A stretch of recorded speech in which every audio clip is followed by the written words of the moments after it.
کوئی انعام نہیں ملے گا، جہنم۔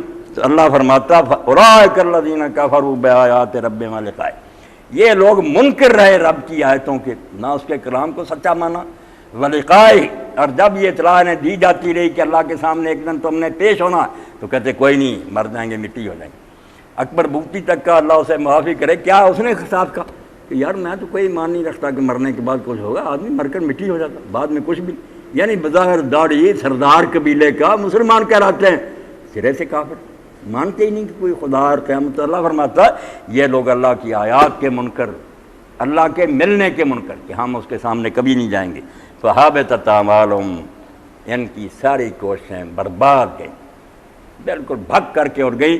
جیسے تھانوی صاحب رحمۃ اللہ علیہ بڑی پیاری مثال دیتے تھے، سارا دن کوئی آدمی ایندھن اکٹھا کرے، شام کو تھوڑا سا بارود اس کے نیچے رکھ کر اس کو آگ لگا دے، اڑ گیا سب۔ حبطت اعمالہم، فرمایا ساری ان کی کرائی محنت ضائع ہو گئی۔ فلا نقیم لہم یوم القیامۃ وزنا، اور ہم قیامت کے دن ان کے عمل کو کوئی وزن نہیں، رائی برابر بھی نہیں سمجھا جائے گا۔ آپ تو کہتے ہیں نا اس کی نیکیوں کے ڈھیر، کچھ نہیں، رائی بھی نہیں اللہ اس کو سمجھے گا۔ ذالک جزاؤہم جہنم بما کفروا واتخذوا آیاتی ورسلی ہزوا۔ کیسی صورت ہے کافر، کیوں نہ پورا 8 دن نور رہے، فرمایا جمعہ کو پڑھا کرو، اگلے جمعہ تک نور رہے گا۔ ذالک جزاؤہم جہنم بما کفروا، یہ سزا جو ان کو ملے گی کہ آگ میں ہی جلتے رہیں گے، اللہ کبھی ترس نہیں کھائے گا، بلکہ جیسے ذرا ٹھنڈی ہوگی اور بڑھا گئی۔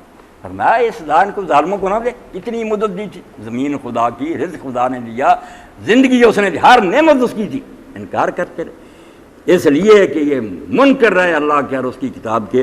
واتخذوا آیاتی ورسلی ہزوا، اور جب اللہ کی آیتیں پڑھی جاتی، رسول کی تعریف پڑھی جائے، مذاق اڑاتے، ٹھٹھے کرتے کہ یہ مولویوں کی بنائی ہوئی باتیں ہیں، یہ ملاؤں کی گھڑی ہوئی ہیں، ہم نہیں مانتے، مذاق کرتے تھے۔ اور یہ تو ان کا انجام ہوگا، اور اللہ تعالیٰ کا یہی طریقہ کہ وہ جب ظالموں کا انجام بیان کرتا تو اچھوں کا بھی انجام بیان کرتا، کہ آمنے